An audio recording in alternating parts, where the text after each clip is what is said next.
Yesterday for me was a very interesting day. I was invited to and attended a church luncheon.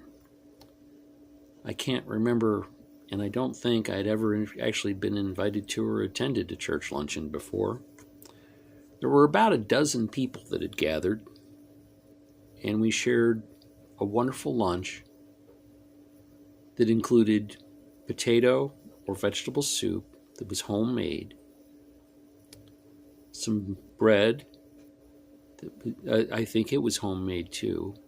The meal was just wonderful, and the fellowship was wonderful too, because we shared memories of our youths and the little adventures and misadventures that some of us encountered.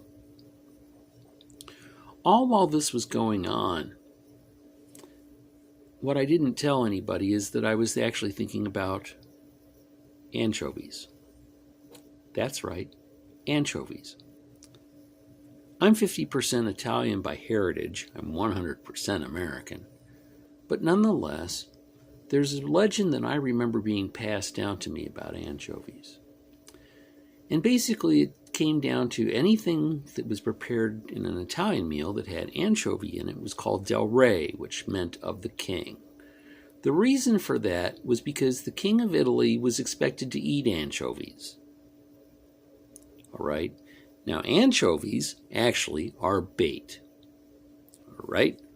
They're wonderful. There's a lot of umami to them and everything else, and they enrich the taste of food. But they are bait. They're used to catch bigger fish, which are better fish.